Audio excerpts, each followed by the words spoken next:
Welcome to our channel velocity learners. మనం ఈ వీడియోలో ఏపీ టీఎస్ టెట్ అండ్ డిఎస్సికి సంబంధించి అంటే టెట్ మరియు డిఎస్సిలో కామన్గా ఉండే టాపిక్ ఎన్సిఎఫ్ 2005కి సంబంధించి కొన్ని ఇంపార్టెంట్ బిట్స్ అనేవి ఈ వీడియోలో చూద్దాం. ఓకే, వీడియోలోకి అయితే వెళ్దాం. ఫస్ట్ బిట్, ఎన్సిఎఫ్ 2005 యొక్క national steering committee chairperson. NCF 2005కి సంబంధించి national steering committee chairperson professor Yashpal. Option 3 is the correct answer. Okay, next bit, NCF 2005 చైర్పర్సన్గా వ్యవహరించిన ప్రొఫెసర్ యశ్పాల్ దీనికి ముందు ఈ కార్యాలయానికి చైర్మన్గా వ్యవహరించారు. ఎన్సిఎఫ్ 2005 చైర్పర్సన్గా వ్యవహరించిన ప్రొఫెసర్ యశ్పాల్ దీనికంటే ముందు అంటే ఎన్సిఎఫ్ 2005కి చైర్పర్సన్గా వ్యవహరించడానికంటే ముందు యూజీసీ చైర్మన్గా వ్యవహరించారు. ఓకేనా, సో ఈ బిట్కి సరైన సమాధానం option 1. Okay, next bit, NCF 2005 డాక్యుమెంట్లోని 4వ చాప్టర్ దీన్ని గూర్చి చర్చించింది. ఎన్సిఎఫ్ 2005 డాక్యుమెంట్లోని 4వ చాప్టర్ అనేది పాఠశాల తరగతి వాతావరణం గురించి చర్చించింది. ఓకే, ఈ బిట్కి సరైన సమాధానం ఆప్షన్ 3. ఓకేనా, మనకి ఇక్కడ ఎన్సిఎఫ్ 2005 డాక్యుమెంట్లో మొత్తం మనకి 5 అధ్యాయాలు అంటే 5 చాప్టర్లు ఉంటాయి. దాంట్లో మొదటి చాప్టర్ అనేది దృక్పథాన్ని తెలియజేస్తుంది. ఓకేనా, రెండవ అధ్యాయం సెకండ్ చాప్టర్ వచ్చేసినప్పటికీ అభ్యాసనం, జ్ఞానం లేదా విజ్ఞానాన్ని గురించి తెలియజేస్తుంది.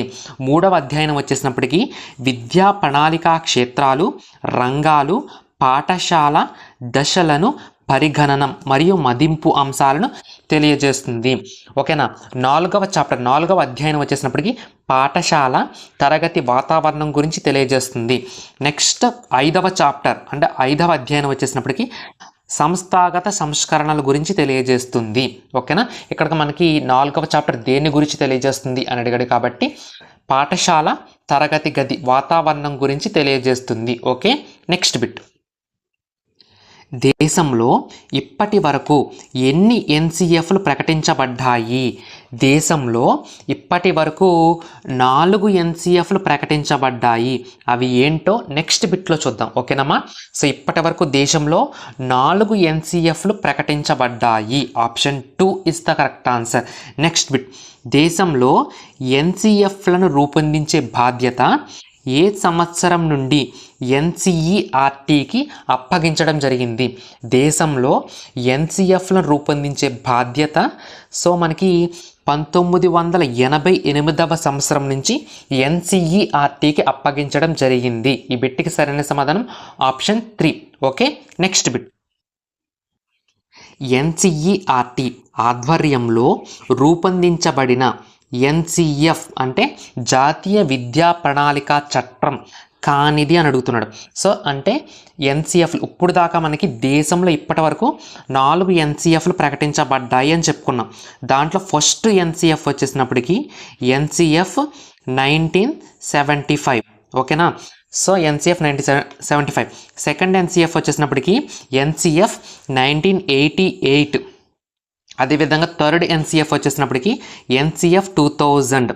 ఓకేనా, ఫోర్త్ ఎన్సిఎఫ్ వచ్చేసినప్పటికీ ఎన్సిఎఫ్ 2005. ఓకేనా, అయితే ఎన్సిఈఆర్టీ ఆధ్వర్యంలో మనకి 3 ఎన్సిఎఫ్లు రూపొందించబడటం జరిగింది. అవి ఏంటంటే ఎన్సిఎఫ్ 1988, ఎన్సిఎఫ్ 2000, ఎన్సిఎఫ్ 2005. ఈ 3 కూడా ఎన్సిఈఆర్టీ ఆధ్వర్యంలో రూపొందించబడిన ఎన్సిఎఫ్లు. అయితే ఎన్సిఈఆర్టీ ఆధ్వర్యంలో రూపొందించబడని ఎన్సిఎఫ్ జాతీయ విద్యా ప్రణాళిక చట్టం కానిది అంటే NCF 1975. Option 4 is the correct answer. చాలా ఇంపార్టెంట్ బిట్స్ని మాత్రమే నేను వీడియోలో ఇస్తున్నానండి. చాలా కేర్ఫుల్గా వినండి, నోట్ చేసుకోండి, ప్రిపేర్ అవ్వండి. ఓకే, నెక్స్ట్ బిట్, సరికాని దానిని గుర్తించండి. ఇక్కడ ఇచ్చిన 4 ఆప్షన్స్లో సరికాని దానిని గుర్తించమని అడుగుతుంటారు. ఇక్కడ మీకు 4 బిట్స్ కవర్ అవుతున్నాయి. ఎన్సిఎఫ్ 2005 కమిటీలో సభ్యుల సంఖ్య 34. ఎస్, ఎన్సిఎఫ్ 2005 కమిటీలో సభ్యుల సంఖ్య 34. ఓకేనా. నెక్స్ట్ సెకండ్ ఆప్షన్, ఎన్సిఎఫ్ 2005 సారథ్య సంఘానికి అధ్యక్షుడు ప్రొఫెసర్ యశ్పాల్. ఎస్, ఎన్సిఎఫ్ 2005 సారథ్య సంఘానికి అధ్యక్షుడు ప్రొఫెసర్ యశ్పాల్. ఈ స్టేట్మెంట్ కూడా కరెక్టే. నెక్స్ట్ థర్డ్ ఆప్షన్, ఎన్సిఎఫ్ 2005లో ఫోకస్ గ్రూపుల సంఖ్య 21. ఎస్, ఎన్సిఎఫ్ 2005లో ఓకేనా 34 మంది సభ్యులు, అదేవిధంగా ఓకేనా 21 ఫోకస్ గ్రూపులు ఉన్నాయి. సో ఈ స్టేట్మెంట్ కూడా కరెక్టే. అయితే ఇంకా మనకి 3 స్టేట్మెంట్లు కరెక్ట్ అయితే కంపల్సరీగా 4th స్టేట్మెంట్ అనేది రాంగ్ అయి ఉంటుంది. సో అది కూడా చూద్దాం. ఎన్సిఎఫ్ 2005 ప్రచురించిన భాషల సంఖ్య ఓకేనా 21 అని ఇచ్చారు. 21 కాదండి, 22. ఎన్సిఎఫ్ 2005 ప్రచురించిన భాషల సంఖ్య 22. ఓకేనా. సో సరికానిది అన్నాడు ఇక్కడ మనకి.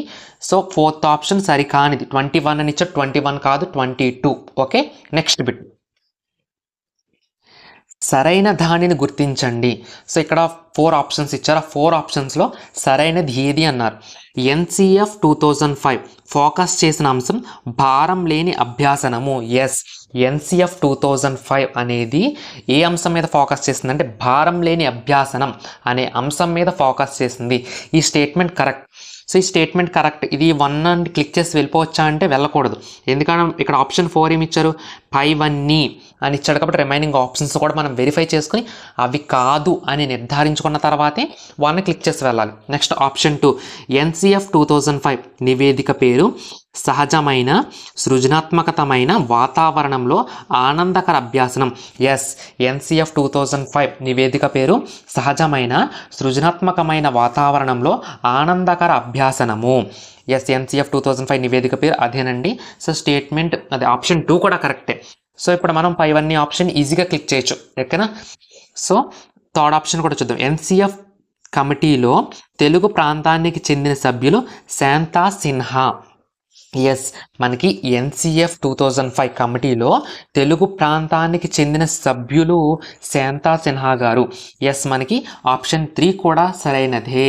ఓకేనా. ఈ శాంతా సిన్హా గారు ఎవరంటే మొదటి జాతీయ బాలల పరిరక్షణ కమిషన్ చైర్మన్ గారు అనమాట. శాంతా సిన్హా గారు ఉమ్మడి ఆంధ్రప్రదేశ్ నుంచి ఎన్సిఎఫ్ తయారీలో పాల్గొనడం జరిగింది. సో ఇక్కడ ఇచ్చిన 3 ఆప్షన్లు సరైనవి కాబట్టి బిట్టికి సరైన సమాధానం ఆప్షన్ 4, పైవన్నీ సరైనవే. ఓకేనమ్మా. నెక్స్ట్ బిట్, క్రింది ఇచ్చిన అంశాలలో రవీంద్రనాథ్ ఠాగూర్తో సంబంధం లేని దానిని గుర్తించండి. సో క్రింది ఇచ్చిన ఆప్షన్స్లో రవీంద్రనాథ్ ఠాగూర్ గారితో సంబంధం లేని దాన్ని గుర్తించాలంట. సో ఆప్షన్ 1, శిశువుకు తల్లిపాలు ఎలాంటివో విద్యార్థికి మాతృభాషలో బోధన అలాంటిది. ఎస్, శిశువుకు తల్లిపాలు ఎటువంటివో విద్యార్థికి కూడా మాతృభాషలో బోధన అటువంటిది అని చెప్పింది మనకి రవీంద్రనాథ్ ఠాగూర్. ఇది రవీంద్రనాథ్ ఠాగూర్తో సంబంధం అన్న స్టేట్మెంటే. ఓకేనా. సెకండ్ ఆప్షన్, ఇతరుల ద్వారా మనల్ని మనం గుర్తింప చేసుకోగలగడమే మనం సాధించగల గొప్ప ఆనందం అని చెప్పింది కూడా రవీంద్రనాథ్ ఠాగూర్. ఏమని చెప్పారంటే ఇతరుల ద్వారా మనల్ని మనం గుర్తింప చేసుకోగలగడమే మనం సాధించగల గొప్ప ఆనందం అని చెప్పింది Rabindranath Tagore. Next third option, civilization and progress. ఓకేనా. సివిలైజేషన్ అండ్ ప్రోగ్రెస్ అనేది రవీంద్రనాథ్ ఠాగూర్కి సంబంధించిన గ్రంథం అనమాట. రవీంద్రనాథ్ ఠాగూర్ రాసిన గ్రంథము సివిలైజేషన్ అండ్ ప్రోగ్రెస్. ఓకేనా. సో దీంట్లో నుంచే ఎన్సిఎఫ్ నివేదికలో తొలి వాక్యం సృజనాత్మకతా శక్తి సహజమైన ఆనందం బాల్యానికి కీలకం అనే వాక్యం సో రవీంద్రనాథ్ ఠాగూర్ రచించిన సివిలైజేషన్ అండ్ ప్రోగ్రెస్ అనే గ్రంథం నుంచి తీసుకోబడింది.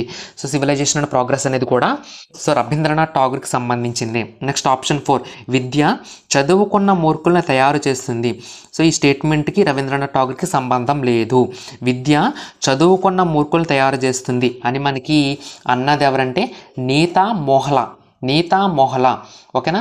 సో ఇప్పుడు ఏమంటుందంటే విద్య చదువుకున్న మూర్ఖులను తయారు చేస్తుంది అని విమర్శించింది. ఈ వాక్యంతో ఓకేనా ఎన్సిఎఫ్ ముగుస్తుందన్నమాట. ఓకేనా.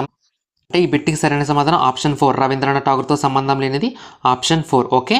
నెక్స్ట్ బిట్, ఎన్సిఎఫ్ 2005లో గల అధ్యాయాల సంఖ్య. సో ఆల్రెడీ చెప్పుకున్నాం, ఎన్సిఎఫ్ 2005లో గల అధ్యాయాల సంఖ్య 5.